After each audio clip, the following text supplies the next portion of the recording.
Today, in the media conference with Lal Goel, which is brought to you by V4NEWS, Karu News, V4 Stream, Malnadu TV India, News Gaon Se, Samvad Sarokar News, Bharat Post News, Organ Donation India Foundation and Gyan. Our endeavor is to enlighten you with the current topic. And today's our topic is not only current, but burning. It's a very, very hot topic. And the topic is and very relevant. But before I will go on the main topic, I would like to inform you today the world is observing International Day of Education. International Day of Education is an annual international observance day held on January 24th and is dedicated to education.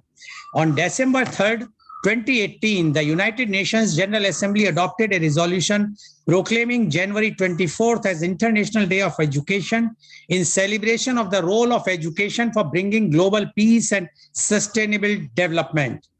Media conference with Lal Goel wishes that every child should be educated, whether boy or girl.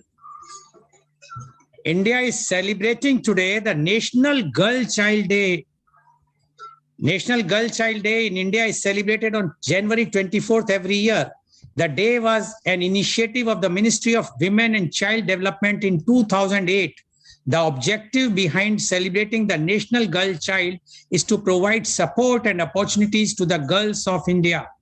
It also aims towards promoting awareness about the rights of the girl child and to increase awareness on the importance of girl education and their health and nutrition. Media conference with Lal Goel wishes everyone a very happy Girl Child Day. And on this very, very important day, that is the Girl Child Day, we are taking a topic that is marital rape, a curse on Indian wives. Rape is a type of sexual assault usually involving sexual intercourse or other forms of sexual penetration carried out against a person without that person's consent. The act may be carried out by physical force, coercion, abuse of authority, or against a person who is incapable of giving valid consent, such as one who is unconscious, incapacitated, has an intellectual disability, or is below the legal age of consent. The term rape is sometimes used interchangeable with the term sexual assault. Marital rape or spousal rape is the act of sexual intercourse with one's spouse without the spouse's consent. The lack of consent is the essential element and need not involve physical violence. Marital rape is considered a form of domestic violence and sexual abuse. Although historically sexual intercourse within marriage was regarded as a right of spouses, engaging in the act without the spouse's consent is now widely classified as rape by many societies around the world, repudiately by international conventions and increasingly criminalized. According to Hindu scriptures, no religious rites can be performed with perfection by a man without the participation of his wife. Wife's participation is essential in any religious rite. Wives are thus called ardhangini. They are supposed to be given not only important but equal positions with men. Being a part of the wedlock does not permit the man to forcefully have sex with his wife. The right to have sexual intercourse must be consensual and not an obligation of his wife. The wife should have the liberty to refuse to have sex with and cannot be compelled by her husband to do so. Even today, the law system in India does not recognize marital rape as a crime. On 6th August 2021, the Kerala High Court upholds marital rape as a good ground to claim divorce. The issues of sexual and domestic violence within marriage and the family unit, and more specifically the issue of violence against women, have come to growing international attention from the second half of the 20th century. Still, in many countries, marital rape either remains outside the criminal law or is illegal but widely tolerated. Laws are rarely being enforced due to factors ranging from reluctance of authorities to pursue the crime to lack of public knowledge that sexual intercourse in marriage without consent is illegal, Domestic violence in India is an established problem and it has increased in recent years. According to National Crime Record Bureau's NCRB, Crime in India's 2019 report, about 70% of women in India are victims of domestic violence. One such manifestation of this domestic violence is marital rape. Marital rape, the act of forcing your spouse into having sex without proper consent, is an unjust yet not uncommon way to degrade and disempower women. Today, marital rape has been impeached in more than 100 countries, but unfortunately, India is one of the only 36 countries where marital rape is still not criminalized. Even though many legal amendments have been done in criminal law for the protection of the women, the non-criminalization of marital rape in India undermines the dignity and human rights of women. The definition of rape codified in Section 375 of the Indian Penal Code, IPC, includes all forms of sexual assault involving non-consensual intercourse with a woman. Non-criminalization of marital rape in India emanates from exception 2 to Section 375. However, exception 2 to Section 375 exempts unwilling sexual intercourse between a husband and a wife over 15 years of age from Section 375's definition of rape and thus immunizes such acts from prosecution. As per current law, a wife is presumed to deliver perpetual consent to have sex with her husband after entering into marital relations. The concept of marital rape in India is the epitome of what we call an implied consent. Marriage between a man and a woman implies that both have consented to sexual intercourse and it cannot be otherwise. At present, the Delhi High Court is hearing multiple petitions challenging the exception to Section 375 of the Indian Penal Code, which exempts forceful sexual intercourse by a man with his wife from the offense of rape, provided the wife is above 15 years of age.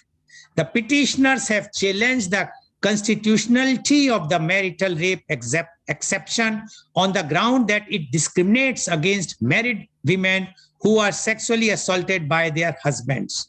And to discuss this very, very relevant topic, marital rape, a curse on Indian wives, we have a very elite, knowledgeable panelist are with us. And I would like to invite my first panelist guest, and he's Advocate Ramesh Kumar Sharma. Advocate Ramesh Kumar Sharma is the chairman of Gyan Deep Shiksha Bharati Senior Secondary School, Mathura. He is a leading lawyer of Western UP with more than 42 years of practice. He is regularly appearing in Supreme Court and different high courts, including Allahabad, Madhya Pradesh, Delhi, Andhra Pradesh, etc. He is extensively practicing constitutional, civil, and taxation matters. He is also rendering social services. He is secretary of Kans Nikandan Trust, Mathura. He is founder secretary of Civil Lawyers Forum and president thereafter. Welcome, Advocate Ramesh Kumar Sharma on our show.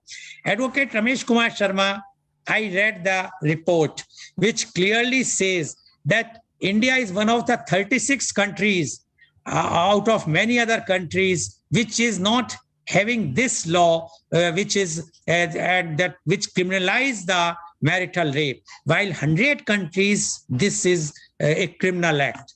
Now, already this case is going on in Delhi High Court, and the arguments are from the amicus is going on. But we would like to know your views on marital rape, a curse on Indian wives. Advocate Ramesh Kumar Sharma, please. Mr. Goel, today you have chosen a very sensitive topic. This topic is sensitive legally, emotionally, and socially also.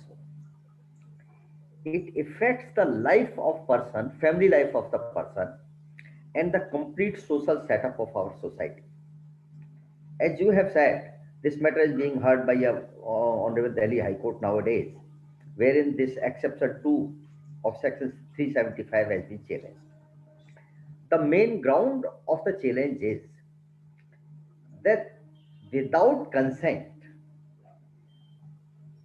the physical relationship with the wife should be an offense and punishable with the punishment which is provided under the definition of rape, that is not less than 7 years. And the ground is that this breaches the right of freedom of a woman, which is a fundamental right. That is the main ground. This is correct that to some extent it is being said. Firstly, I would like to say that our fundamental rights are not absolute and they are subject to certain restrictions. Those restrictions may be by way of law or by way of social norms. Till now, legislatures have not permitted the law to enter into a bedroom of a married couple because of otherwise it may breach their another fundamental right, which is right of privacy. Now, two fundamental rights are there.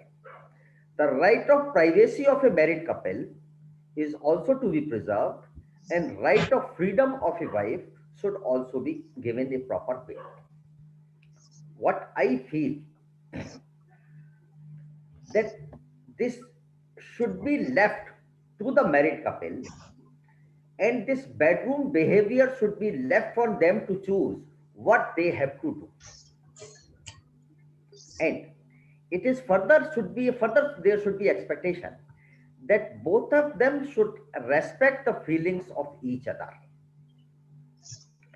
Entering of law into the bedroom shall basically, I should say, it will ruin the institution of marriage itself. Because of this relationship of husband or wife, this is basis on the love and affection. And love and affection cannot be based on fear. This fear may be of law or any other law. In married life, both of them have a feeling to sacrifice for each other. And this sacrifice for the other spouse creates a love and affection in more of the quantity. And that strengthens their married life.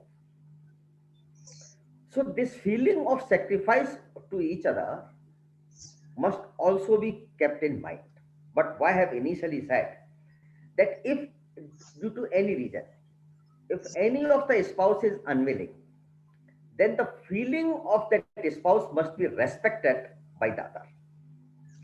But this behavior of bedroom should not be interfered by law at all. Law should not be permitted to enter into this bedroom of a married couple. If we see the fundamental right of freedom, then it is also limited. Extreme is not there. Social norms restriction is also there. And with regard to social norms, we would like to say that marriage itself, it casts a duty on the married couple to cohabit and to go for the next generation. This duty is expected to be performed by both of them. During married life, both of them are having a legitimate expectation of cohabitation. This legitimate expectation cannot be said to be illegal due to any ground, even in spite of without consent. But what I am saying that this consent must be respected between them. Law should not be enforced, but consent should be respected. If one is not willing, other should respect it. But law should not be permitted.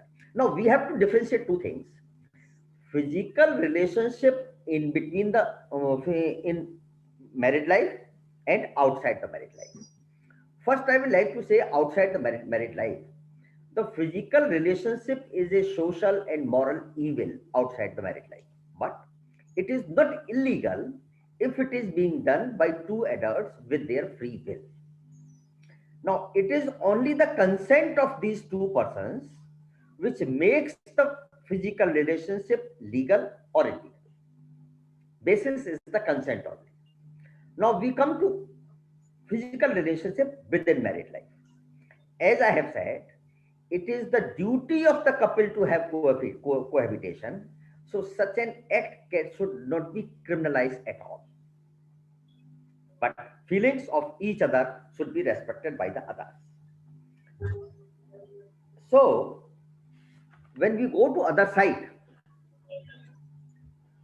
with regard to the fundamental rights, the willingness or unwillingness should be interpreted within the scope of the married life, and the difference, physical relationship outside the married life or inside the married life, must have been maintained.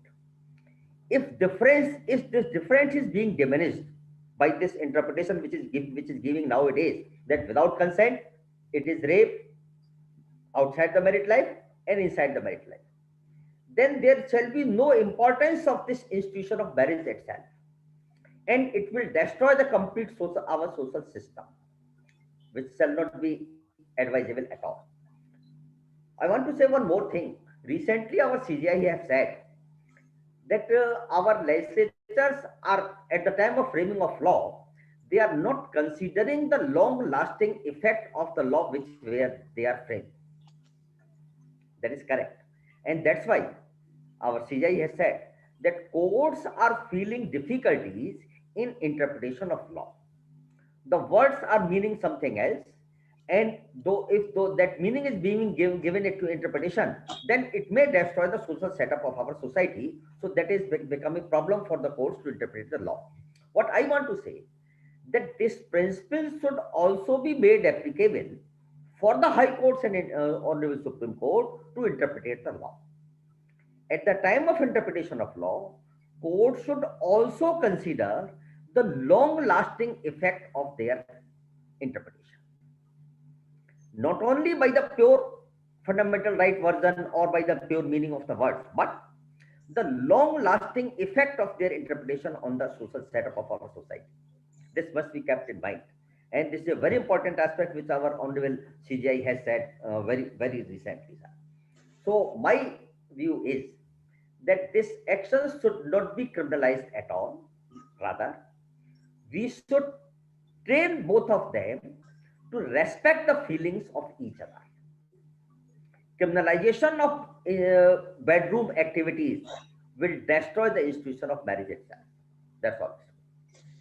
Thank you very much, Advocate Ramesh Kumar Sharma, for for giving your very strong views.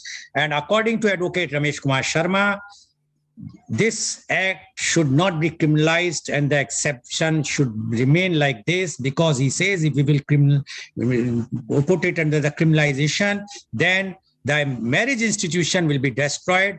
There will be no difference between a physical relationship outside and inside the marriage institution. And he is of very clear view that if we will do it, if we will remove this and put it in the criminalization or make it treated as a rape, then it will destroy and it will have a very long lasting effect on our social fabric and social setup. Thank you very much, Advocate Ramesh Kumar Sharma. Definitely when I will come back, I am going to ask some questions which will be not suitable what you are saying, but definitely because our purpose is to create awareness and to bring to the knowledge of the public at large, and let the people of the country should decide what is right and what is wrong. After all, they are more intelligent than many of us. So thank you very much, Advocate Ramesh Kumar Sharma. Now I would like to invite my next panelist guest, and she is Advocate Anita Mahapatra.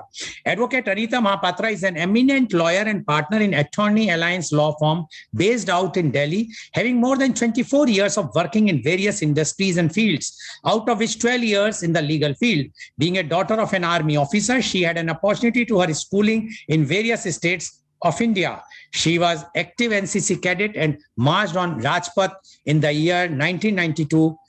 She was awarded silver medal in NCC. At present, she is helping most needy women who are the victims at the hands of domestic violence, sexual harassment, rape, molestation, dowry, and property issues by providing free legal services. Apart from her profession, she is active marathon runner, a fitness freak, a passionate dancer, and a theater personality. Welcome, Advocate Anita Mahapatra on our show. Advocate Anita Mahapatra, you have heard what Advocate Ramesh Kumar Sharma has mentioned. And he is a very, very clear view that we should not destroy the marriage institution by removing that exception which is there under 375.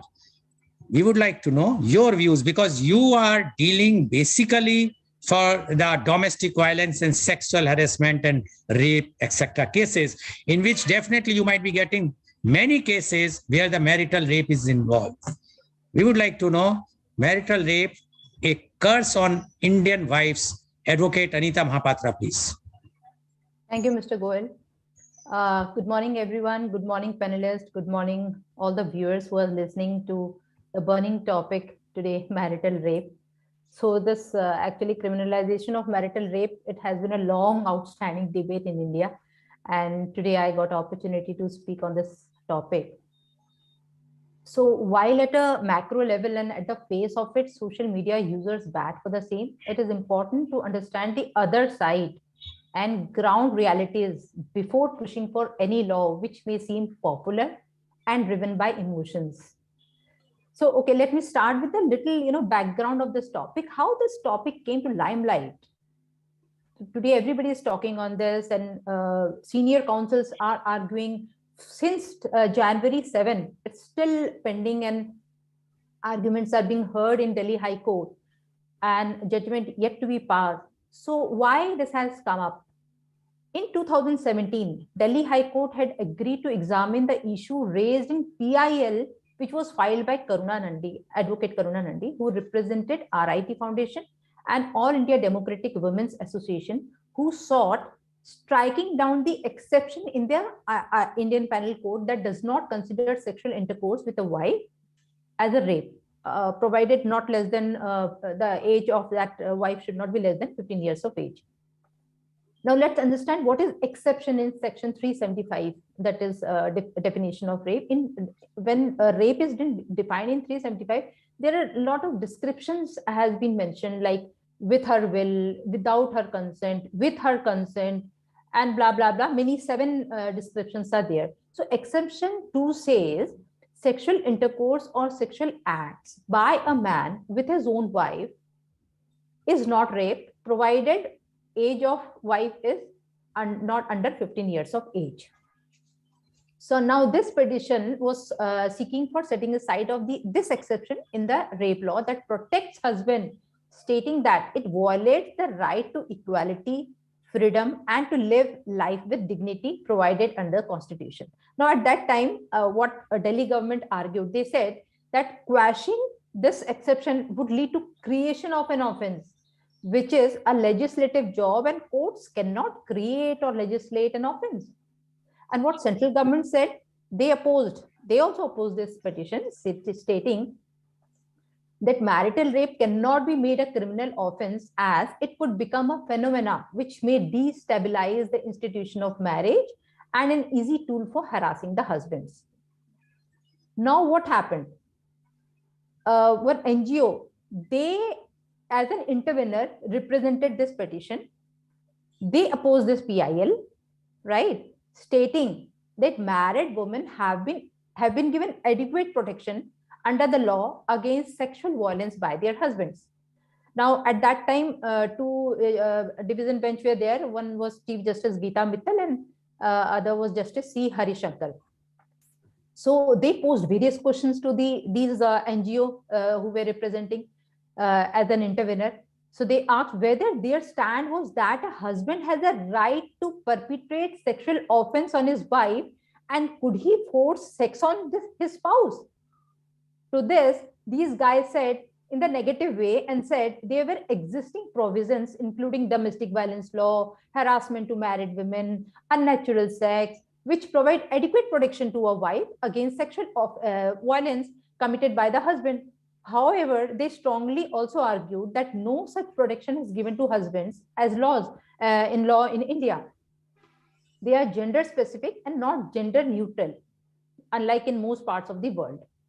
Now, these arguments remain inconclusive since July 2018, as that time active Justice Geeta Mittal, she got elevated and transferred, and then the new bench did not sit, and then followed COVID pandemic. So now again, this bench has two judges, Justice Rajiv Shekdhar and Justice C. Harishankar. They are hearing this matter since January 7, 2022. Now they are hearing this petition challenging exception 2 in IPC, section 375, that protects men who have forced non-consensual intercourse with their wives for criminal prosecution under IPC section 375. Now, this exception in law was carved out to favor the conjugal rights of the husband and is based on a doctrine which believes a woman on marriage grants an irrevocable sexual consent to her husband. The courts are duty bound to protect citizens' fundamental rights. Well, court cannot sit in anticipation that legislature, which has enacted on various occasions modified the law, will take care of the law in future also.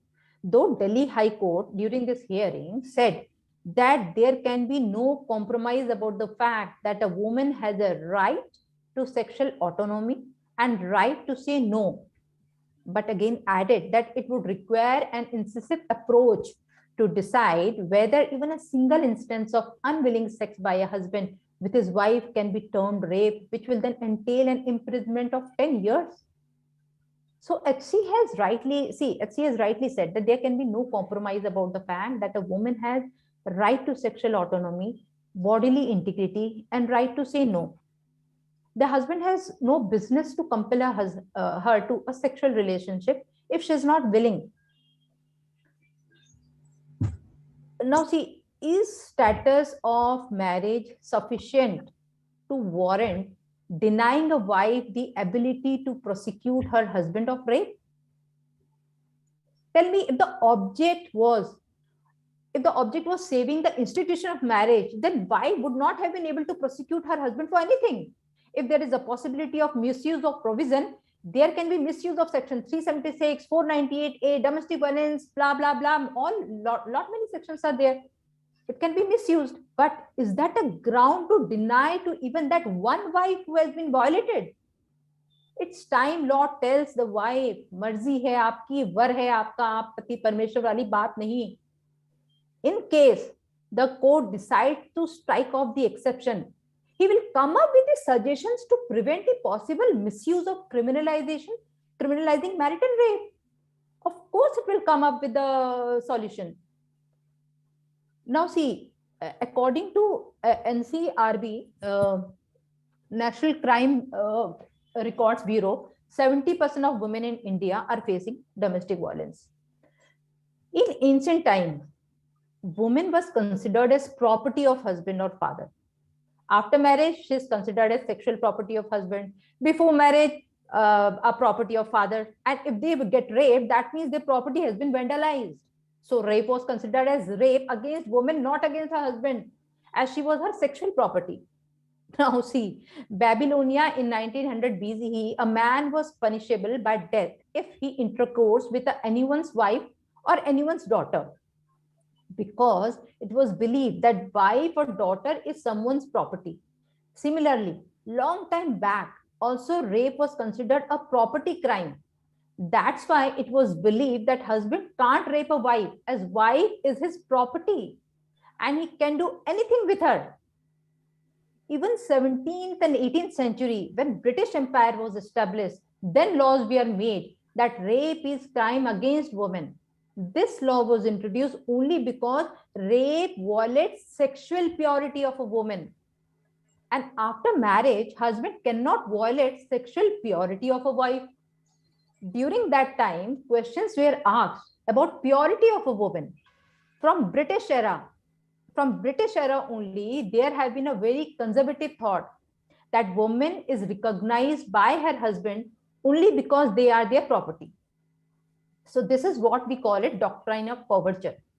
Now see, in IPC, gang rape, date rape, campus rape, all kind of rape is defined in IPC except rape by husband. Why? Now see, while decriminalizing adultery by Supreme Court of India in 2018. What that means? That means that husband and wife were one person after marriage, right? So see, according to me, legal exception which protects marital rape is violative of Article 14 and also violates a married woman's right to dignity, liberty, and personal and sexual autonomy. Criminalized marital rape is not a woman's right, but a human right. If a sex worker can raise issue for rape, why not a wife? Marriage is not a lifetime consent. About 150 countries have criminalized marital rape. Only 36 countries haven't yet. India is one of 36 countries. Try to understand. It's not a man-woman debate. It's simply principle of consent, yes or no. And that consent is same for everyone, wife or anyone. Thank you so much. Thank you very much, Advocate Anita Mahapatra. I can understand the emotions because it's a very, very emotional and very sensitive topic. And the way you have presented and the way Advocate Anita has put it, she says that it's not a crime against women, it's a human crime, human. And when she says why, when everywhere in other countries, and she has corrected me that I was, as per my research, is 100, but now she says 150 countries has criminalized this marital rape, then why India is not allowing this? So she is of very, very strong views. According to her, this marital rape should be considered as a criminal act and the exception of 2 has to go. Thank you very much, Advocate Anita Mahapatra, for giving your views. And that is the beauty of our media conference, that we want that free and without fear, their expert views should come without any hindrance, without any tutu meme. We want public should understand what are the reality, what are the expert views. Thank you very much, Advocate Anita Mahapatra. Now I would like to invite my next panelist guest, and she is Advocate Avishi Dhaka. Advocate Avishi Dhaka is BA LLB Honors LLM. She is advocate in Supreme Court, New Delhi. She is a result-oriented professional with excellence in implementing training mechanism to deliver desired output, seeking assignments in learning and development with an organization of high repute. Her areas of expertise are ability to balance priorities and coordinate work effectively, leadership skills, excellent analytical skills, and aptitude for figures, ability to stay calm under pressure, can analyze large amounts of information, good written and spoken communication skills, client care skills, sound judgment, organized and efficient, good project management and team building skills. She was trained at Gurugram Cyber Crime Cell under Commissioner of Gurugram Police and Mr. Rakshit Tandon, cyber security expert, and dealt with police investigation in cyber crime cases, e-commerce crimes, social media crimes, website crimes, mobile crimes, email crimes, etc. Welcome, Advocate Avishi Dhaka, on our show. Advocate Avishi Dhaka, you have heard 2 views, one of Advocate Ramesh Kumar Sharma and another was of Advocate Anita Mahapatra.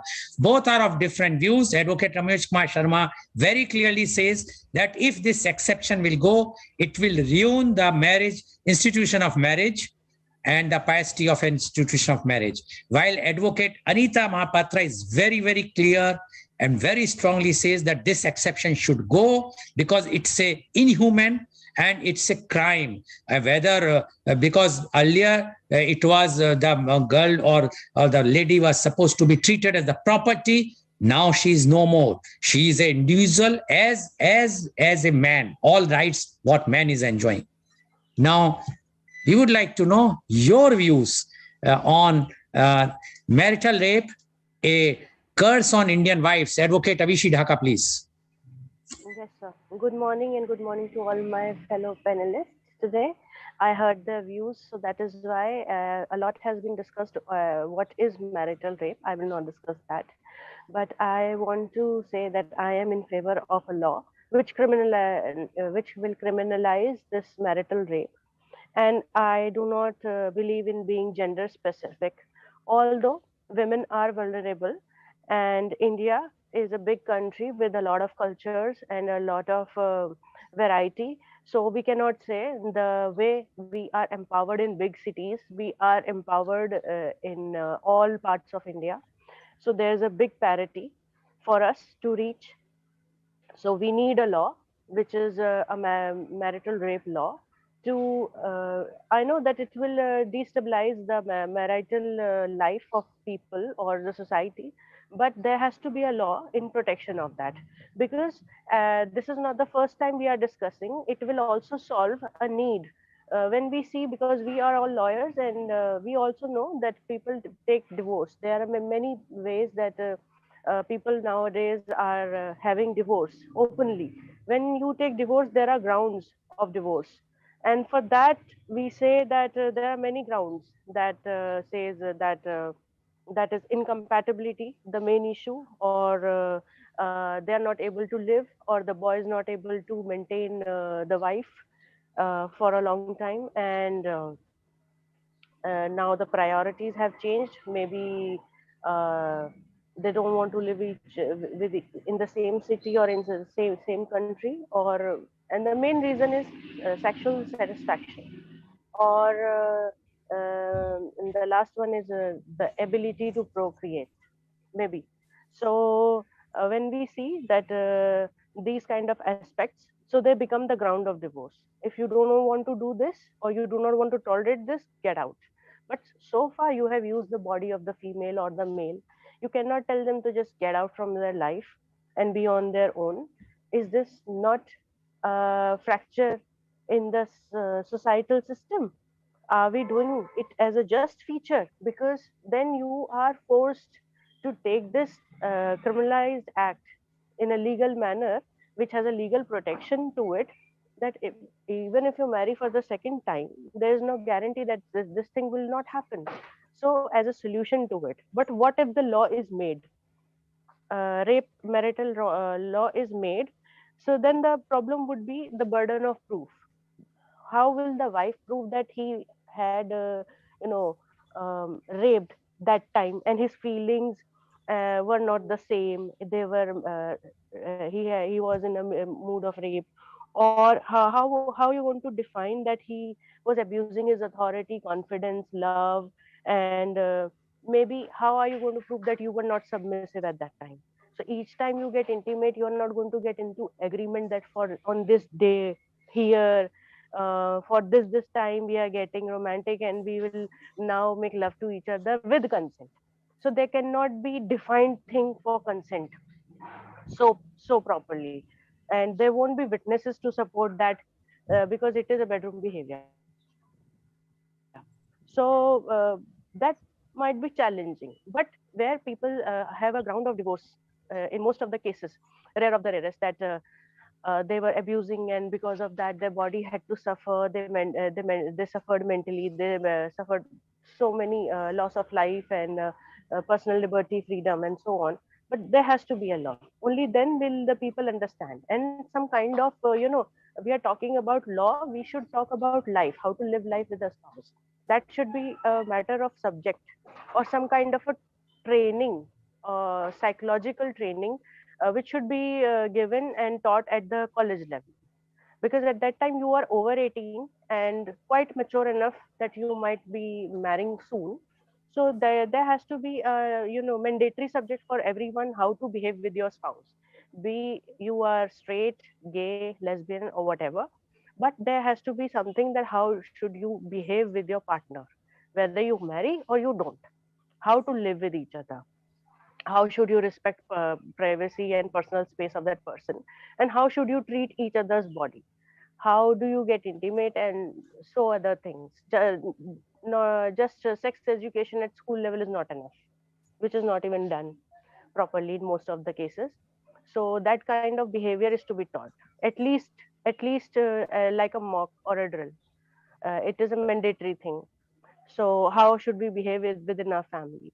It is done in many Asian countries, so we should also have it. And for that, about marital rape and the law, yes, it needs criminalization.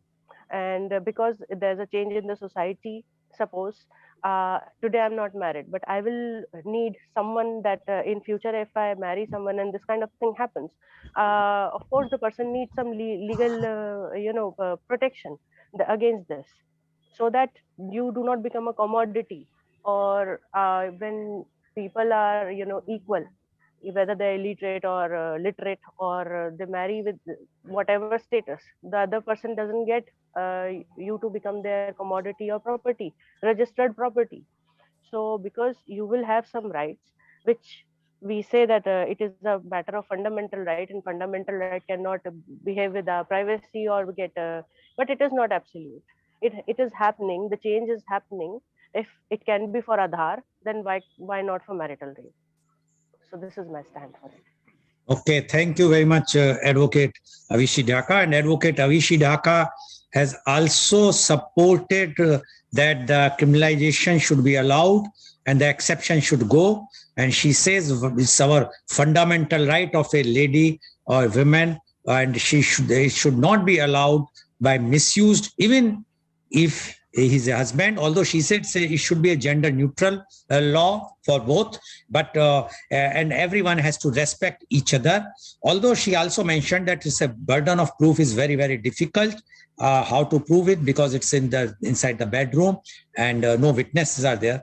But still she says that it has to be done and it has to, exception should go. Thank you very much, Advocate Avishi Dhaka, for giving your views, and you have also supported. So right now, 2 views are in support for exception to go, and only 1 male view is for that it should remain.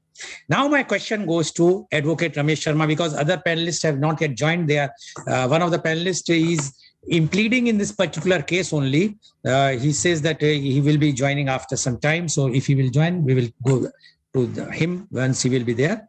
Advocate Ramesh Kumar Sharma, my question to you is,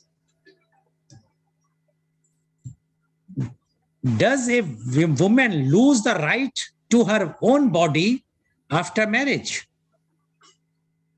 Not at all. Then, not at all. I'm coming. Not at all. That's why I have already said that feelings of the wife must be respected by the husband, not by force of law, but by the emotions of the husband.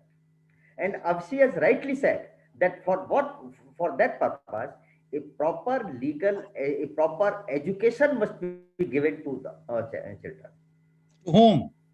To the children who are going to marry very soon, as Avsi has said. She is very right on the point. No, but not by force of law, but by way of respect to each other. But Advocate Sharma, if let's take a scenario which is happening. After all, we are 140 crores, and people emphasize that we are 140 crores. Always they say, yesterday in my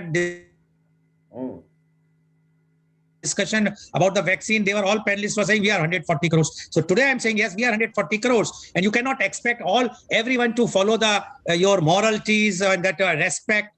If take a scenario when he's not respecting, what is the remedy for it?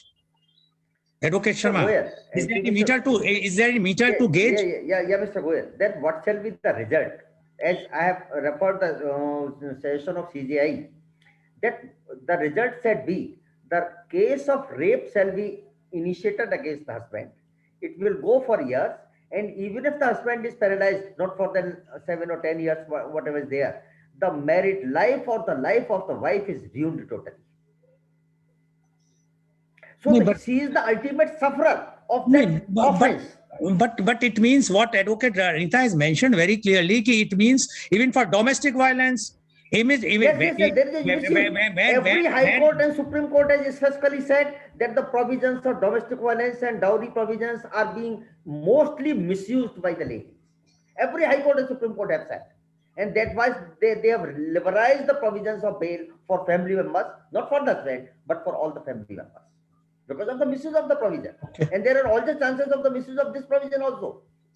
Okay, so you agree one thing, that woman is not losing her right on her body, but definitely she is having. I mean, after marriage, but she is having no right to say no to her husband if he is not in a good position. We have seen him in the movies, how the husband is coming whatever totally she is drunk. having a right to say no, and the husband should respect her no, but not by force of law. But if he's not having any sense, if he's totally drunk and then he wants to force, at that time, how will he respect? He's not knowing. Anyway, thank you very much, Advocate Sharma. Anyway. I will come back to you because Okay. right now Advocate Gagan Gandhi has joined us. So I would like to invite and introduce Advocate Gagan Gandhi. Advocate Gagan Gandhi is the managing partner of Niti Nyaya Law Offices, New Delhi.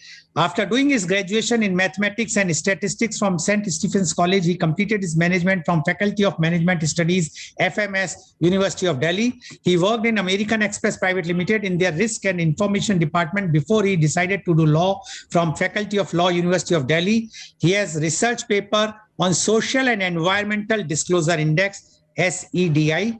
He deals with cases of check, dishonor, probate, succession, partition and possession, recovery suits, commercial suits, service matters, writ petition, civil and criminal, apart from pro bono litigation. He has worked extensively on Right to Information Act, relying on the same for seeking replies as an evidence and for inputs in the policy making. Welcome, Advocate Gagan Gandhi. And Advocate Gagan Gandhi also mentioned to me that he is going to plead in this particular case, which is right now going on in Delhi High Court. Advocate Gagan Gandhi, before you join the view, I will just tell Advocate Ramesh Sharma is of very, very strong view that this exception 2 of 375 should not be removed because he feels that then there will be no difference between the outside physical relationship and inside the marriage institution physical relationship, and it will ruin the marriage institution.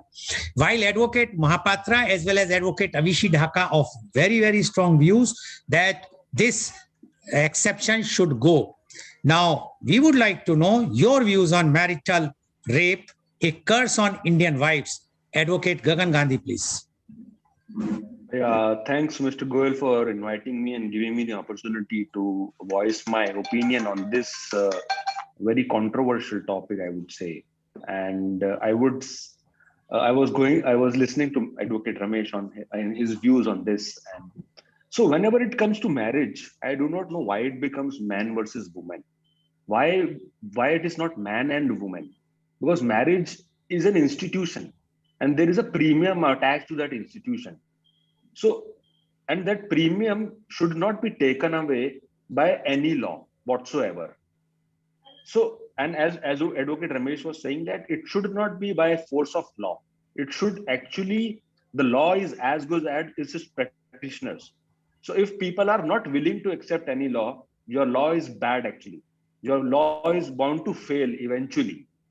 And if we look at 498A, its inception, and the sequence of events. So it was enacted in 1983 because of rise in dowry death cases. And today we are standing in 2021 after around 35 years of the enactment of that particular law. So which was particularly enacted to protect the wives. So it is a special class of legislation for the particular class of people to give them special protection in the backdrop of the dowry deaths which were taking place.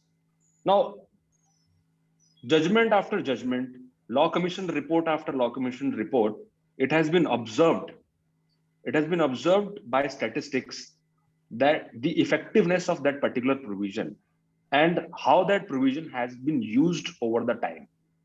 So you will realize, you'll come to know that it has done more harm than good. Now, I'm not saying that law is bad. No law is bad. With due respect to everybody, every citizen of this country has a right to seek protection. But that protection should be legitimate, should be justified. Now comes the year 2013. So this year is actually a turning point in the history of 498A. Why it is turning point? Because of Ramesh Kumar versus State of Bihar. So what it did, it stopped the automatic arrest first. Secondly, it laid down criteria for arrest. Third, it removed the family members from arrest. Now, somebody's family is staying in Canada. Can you imagine that all will be also be involved in the cruelty inflicted upon the woman? So But yes, I am not saying that they should not be given protection. They should be given protection. The law agencies, the judiciary must come to the aid of everybody. But does that mean that men do not have a right to live a dignified life? Does that mean that no matter what, men are above cruelty, that they can never be subjected to cruelty, or they can never be victim of cruelty? Answer is no. But if you look at IPC, do you find any single provision? The answer is no. Then what? Are we talking about family as a unit? Or are we creating silos in the family itself? Are we moving in that direction? The answer is no. Now comes to the exception, which has been carved out in 375.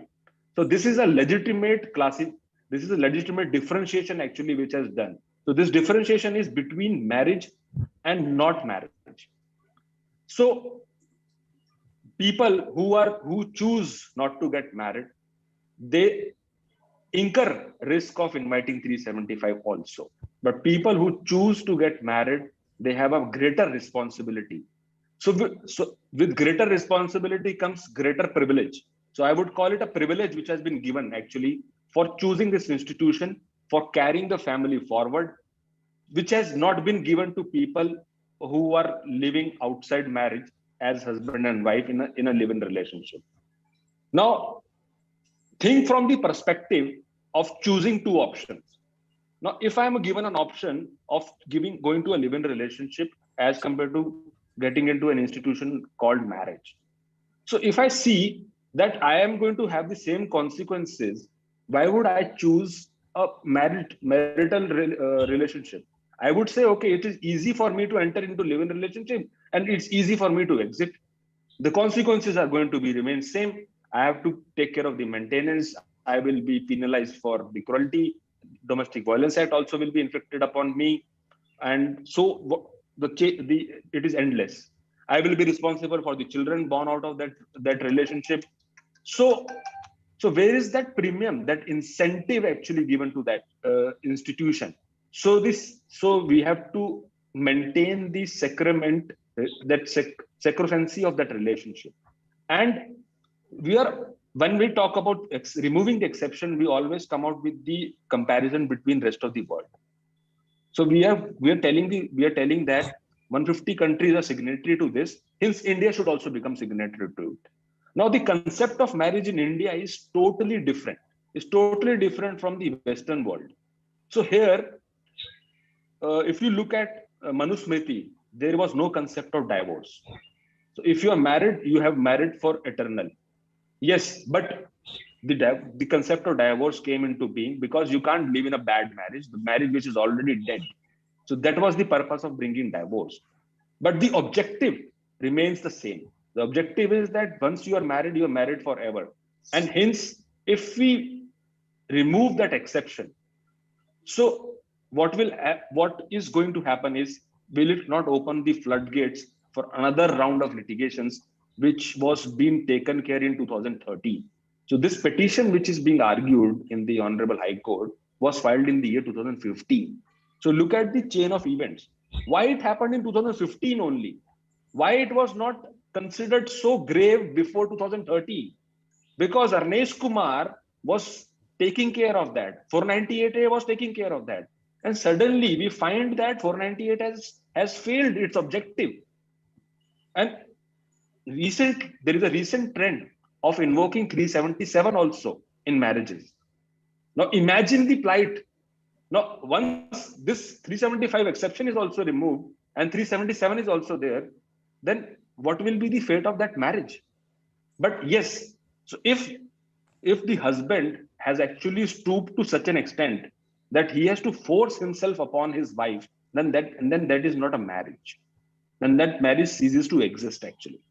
So for that, so there is no point taking forward that marriage actually. But now comes the counter question, that if that has happened, how will I exercise my rights actually against the husband who has done that? The answer is, there are enough checks and balances. But as Advocate Ramesh was saying, criminal prosecution in a family, in an institution called marriage, will that do will they do justice or will they do injustice actually? Will it be injustice to the children born out of the wedlock? Will it be injustice to the wife also for prolonged criminal prosecution? The answer is yes. But yes, I'm not saying that the woman does not have the right to protect themselves. They do not have the right to live with dignity. The answer is yes. They have every right. And the no in marriage and anywhere else also, no means no actually. So, Advocate Gagan Gandhi, I just want to know one thing from you very clearly: whether you are, when you are pleading yourself, you are going to oppose this exception to be removed, or you are in favor to exception to be removed? I am always, so if I differentiate between two classes of women, those who are married and those who are not married, I think they are same. Woman is a woman. They need respect. They need dignified life. But what I am worried as a practitioner of law is the outburst, the effectiveness of that particular provision. So you want to that this should remain like this? What exception is there? Okay. Yes. Thank you very much. Thank you very much, Advocate Gagan Gandhi. Now I would like to invite one more guest, although she is not a legal luminary, but she is a medical luminary, I must say. Mr. Lal, I will take your leave to leave this act. Okay, no issues. So if you are leaving, Advocate Gagan Gandhi, my question, one question answer you can give to me, which was basically sent by one of our very regular viewer, as well as he has participated in our this thing, and he has sent it, although it is in Hindi. He is Mr. Paramatma Nand Pandey. He is the farmer and founder president of Utho Jago Foundation, Balia. He has given one chaupai from Ramcharitmanas. Gautam Nari Shrap Vash Upal Deh Dhari Dheer Charan Kamal Raj Chahati Krapa Karhu Raghubir.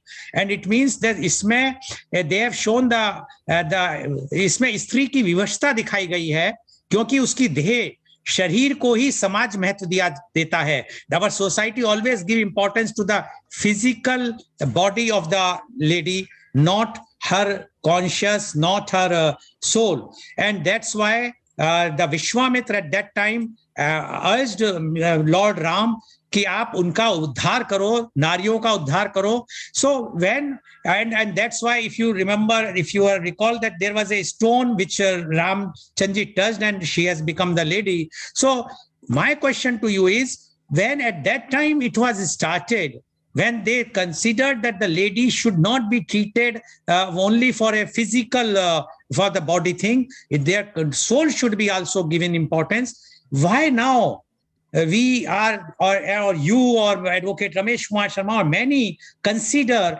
still a object, a lady as an object, not as a human being? Advocate Gagan Gandhi, please. Yeah, so objectifying women and admiring her because of that thing only will be misplaced. So she's generator. She is responsible for giving birth. So she has special natural, I would say, instinct, and objectifying her only for this purpose or for the purpose of sexual activity would be actually demeaning the entire concept of marriage. So that is one aspect of marriage. That is not the entire aspect of marriage.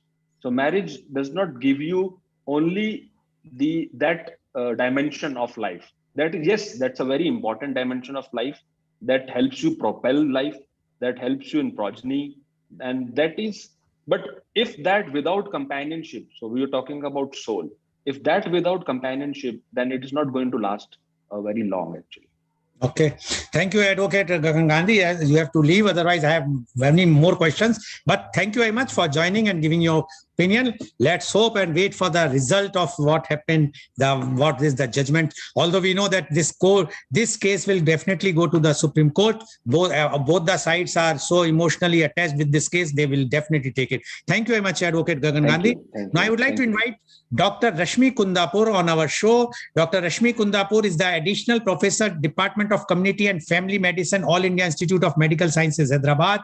She completed MBBS in 2001 and MD in 2006 at at JJM Medical College, Devangri, Karnataka with first class. She has more than 30 presentations in various state, national and international conferences. She is the editor for IAPSM, textbook of preventive and social medicine, published in 2019 and second edition in 2021. She has given more than 32 guest lectures and trainings. She was invited speaker for 3 international conferences and 8 national conferences and workshops. In 31st National Conference of 2004, she won Young Female Scientist Award. She was awarded Young Scientist Award by Kutch in 46th Conference in Manipal by Karnataka Association of Community Health in year 2011. In 46th National Conference of 2018 IAPSM, she was awarded Presidential Appreciation Award. In 47th National Conference 2019, she was awarded with Fellowship in Preventive and Social Medicine, FIAPSM. She has completed 3 funded projects as co-investigator. She has completed 7 funded projects as principal investigator and currently 1 ongoing. She was secretary for IMA Mangalore 2019 to 2020. Welcome, Dr. Rashmi Kundapur on our show. Dr. Rashmi Kundapur, before you join, I will just tell you that Advocate Ramesh Kumar Sharma has given very strongly view that this should not be considered, the marital rape should not be criminalized and it should remain as it is. Advocate Anita Mahapatra says no, it should be criminalized. Advocate Avishi Dhaka also says it should be criminalized, but it should be gender neutral. And Advocate Gagan Gandhi has very clearly says it should not be criminalized, and rather he is going to implead in this ongoing case at Delhi High Court. Now, yesterday when you were, I will like to inform our panelists that yesterday Dr. Rashmi Kundapur was in our show, and when she heard about today's topic, she messaged me. She says it's a very, very important and interesting topic, and she has written 3 papers on this. So definitely she wanted, and she was kind enough to give time to give her views. So the marital rape, a curse on Indian wives. Dr. Rashmi Kundapur, please. Thank you for inviting me and giving me the opportunity. As I said, one of our funded project, which you said, was on domestic violence Dr. Kundapur, we can't see your face. Yeah. Please, is it possible to switch on your video, please? Yes, please. Go ahead.